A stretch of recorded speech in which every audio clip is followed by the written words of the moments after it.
বিচার দিবসের দৈর্ঘ্য 50,000 বছরের সমান। আগের আলোচনায় বলা হয়েছিল সেদিন সময় এক এক মানুষের জন্য এক এক গতিতে চলবে। বর্তমান জীবনেও এর একটা আঁচ পাওয়া যায়। আনন্দময় সময়গুলো মনে হয় চোখের পলকে পার হয়ে গেল, আর কষ্টের সময়গুলোকে মনে হয় খুব ধীর গতিতে চলছে। কেয়ামতের দিবসে এ পার্থক্যগুলো হয়ে যাবে বহু গুণে বেশি। আপনি দাঁড়িয়ে আছেন হাসরের ময়দানে, সবাই অপেক্ষা করছে বিচার প্রক্রিয়া শুরু হওয়ার জন্য, কিন্তু তা হচ্ছে না। এই দাঁড়িয়ে থাকাকেই অনেকের কাছে তাদের গোটা অস্তিত্বের সবচেয়ে বড় শাস্তি মনে হতে থাকে। যারা আল্লাহকে অবিশ্বাস করেছিল, তার রসূল সাল্লাল্লাহু আলাইহি ওয়াসাল্লামকে অস্বীকার করেছিল, তারাও আর দাঁড়িয়ে থাকতে চাচ্ছে না। যদিও তারা অনুধাবন করতে পারছে তাদের জন্য জাহান্নাম অপেক্ষা করছে, তারপরও তারা চাচ্ছে আল্লাহ যেন বিচার প্রক্রিয়া শুরু করে দেন, এরপর যা হবার হবে। কিন্তু এভাবে দাঁড়িয়ে থাকা আর সম্ভব হচ্ছে না। মানব জাতি, জিন জাতি সহ গোটা সৃষ্টি একত্র হয়ে ছুটে যায় আল্লাহর সৃষ্টি করা প্রথম মানুষটির কাছে। আদম আলাইহিস সালামের কাছে জড়ো হয়ে বলে, হে আমাদের পিতা, আল্লাহ নিজ হাতে আপনাকে সৃষ্টি করেছেন, আপনি আল্লাহর কাছে শাফাআত করুন, সুপারিশ করুন, তিনি যেন বিচার প্রক্রিয়া শুরু করে দিন। আপনি নিজেই সেই ভিড়ের মধ্যে দাঁড়িয়ে আছেন, তবুও চমকে না গিয়ে পারলেন না।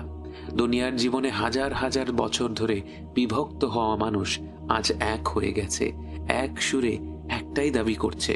তারা জান্নাত চাইছে না, ক্ষমাও চাইছে না, তারা চাচ্ছে এই অনিশ্চয়তা থেকে পরিত্রাণ, এই অসহনীয় অপেক্ষার অবসান। আপনার কাছে যদিও মনে হচ্ছে সবকিছু বেশ তাড়াতাড়ি আগাচ্ছে, আপনি বুঝতে পারেন অনেকের কাছে হয়তো মনে হচ্ছে তারা হাজার হাজার বছর ধরে শুধু দাঁড়িয়েই আছে। আদম আলাইহিস সালাম সকলের আবেদন শুনলেন। প্রত্যেকটি মানুষই তার সন্তান। নিজ সন্তানদের আকুল আবেদন শোনার পরেও তিনি তাদের কথায় রাজি হতে পারলেন না। তিনি সেদিন বহু বছর আগে তার করা একটি ভুলের কথা চিন্তা করছিলেন, যে ভুলের কারণে তিনি জান্নাত থেকে বহিষ্কৃত হয়েছিলেন, যে ভুলের শাস্তি তিনি পেয়ে গিয়েছিলেন। কিন্তু তিনি জানেন আজ বিচার দিবসে আল্লাহ অত্যন্ত রেগে আছেন। তাই তিনি তার সেই একটি ভুল নিয়ে এতটাই চিন্তিত যে তিনি তার সন্তানদের ফিরিয়ে দিয়ে বললেন, আমি এ কাজ করতে পারবো না, তোমরা অন্য কারো কাছে যাও, তোমরা নূহের কাছে যাও। গোটা মানব জাতি তখন নূহ আলাইহিস সালামকে খুঁজে বের করে, তার কাছে গিয়ে একই আবদার করে, আল্লাহর কাছে যেন তিনি একটু সুপারিশ করেন বিচার প্রক্রিয়া শুরু করার জন্য।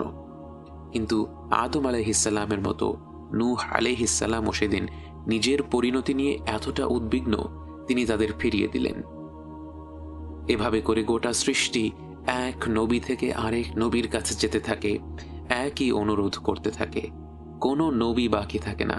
ইব্রাহিম আলাইহিস সালাম, মূসা আলাইহিস সালাম, ঈসা আলাইহিস সালামও তাদের ফিরিয়ে দিলেন।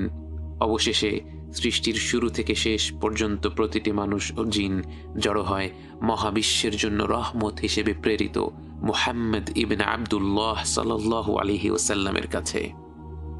তার কাছে গিয়ে সবাই মিলে অনুরোধ করতে থাকে, হে আল্লাহর হাবিব সাল্লাল্লাহু আলাইহি ওয়াসাল্লাম, হে আল্লাহর প্রেরিত শেষ নবী সাল্লাল্লাহু আলাইহি ওয়াসাল্লাম, আমাদের এই সংকট থেকে আপনি উদ্ধার করুন, আল্লাহর কাছে শাফাআত করুন, সুপারিশ করুন, তিনি যেন বিচার প্রক্রিয়া আরম্ভ করে দেয়।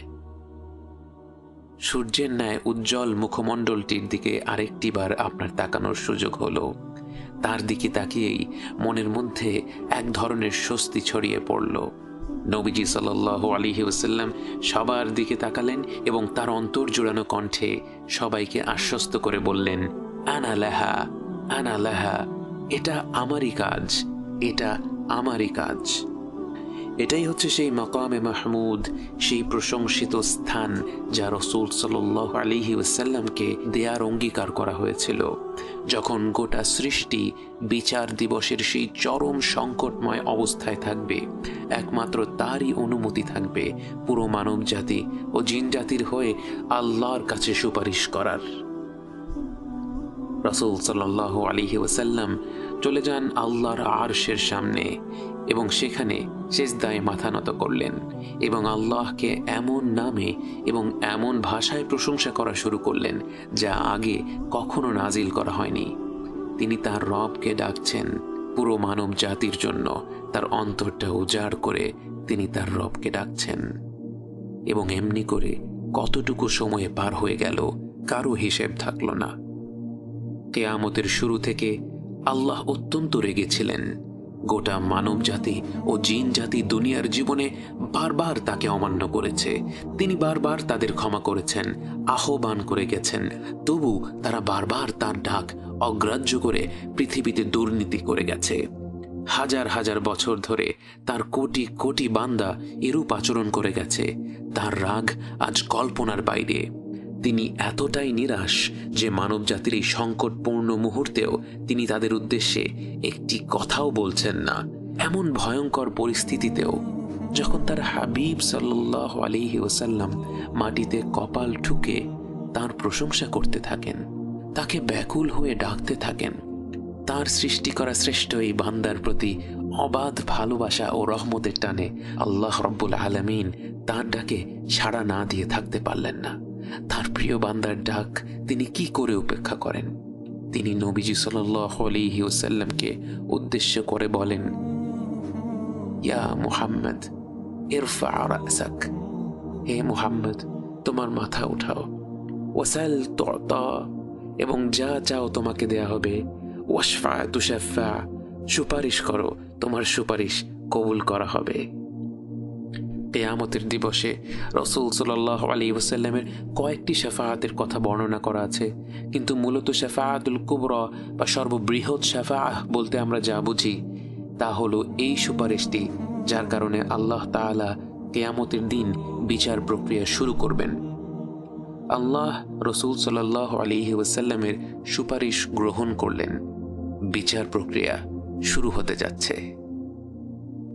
হাসরের ময়দানে সবাই অপেক্ষা করতে থাকে মহাবিশ্বের রব আল্লাহ আযজা ওয়া জাল্লার আগমনের জন্য। وَيَوْمَ تَشَقَّقُ السَّمَاءُ بِالْغَمَامِ وَنُزِّلَ الْمَلَائِكَةُ تَنزِيلًا। এক প্রকাণ্ড শব্দে আকাশমণ্ডলী উন্মুক্ত হয়ে যায়।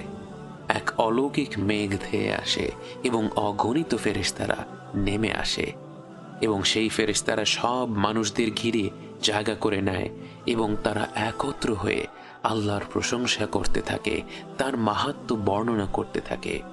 তাদের যিকিরের উদ্দীপনা দেখে সবাই জিজ্ঞেস করে, আল্লাহ কি এসে গেছেন? তারা বলে, না, তিনি আসছেন। এবং এরপর وَجَاءَ رَبُّكَ وَالْمَلَكُ صَفًّا صَفًّا। অবশেষে স্বয়ং আল্লাহ তাআলা হাসরের ময়দানে উপস্থিত হন। এবং তিনি কিভাবে আসেন, কতটুকু কাছে আসেন, এসব বিষয়ে আমরা বিস্তারিত জানি না এবং তা কল্পনা করাও সম্ভব নয়। তিনি তো সব ধরনের কল্পনার ঊর্ধ্বে। কিন্তু তার আগমনের ব্যাপারে কিছু তথ্য আমাদেরকে রাসূল সাল্লাল্লাহু আলাইহি ওয়াসাল্লাম জানিয়েছেন বটে। যখন আকাশমণ্ডলী উন্মুক্ত হয়ে সারি সারি ফেরেশতা নেমে আসবে, এরপর আল্লাহর আরশ বহনকারী ফেরেশতারা আল্লাহর আরশ বহন করে নেমে আসবে। وَالْمَلَكُ عَلَى أَرْجَائِهَا وَيَحْمِلُ عَرْشَ رَبِّكَ فَوْقَهُمْ يَوْمَئِذٍ ثَمَانِيَةٌ।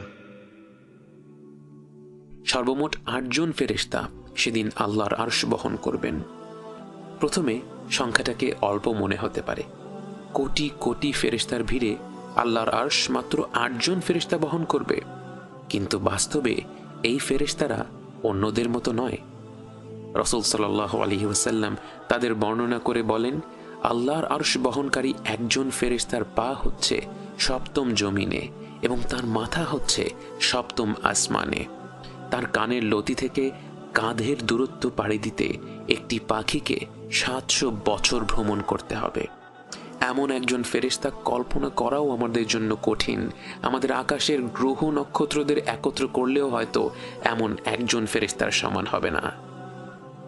এবার ভেবে দেখুন, এমন প্রকাণ্ড আকারের 8 জন ফেরেশতা আল্লাহ রাব্বুল আলামিনের আরশ বহন করে হাসরের ময়দানে পৌঁছবেন এবং আল্লাহর আগমনের পর শুরু হবে হিসাব নেয়ার পর্ব। কিয়ামতের দিন হিসাব হবে 3 ধরনের।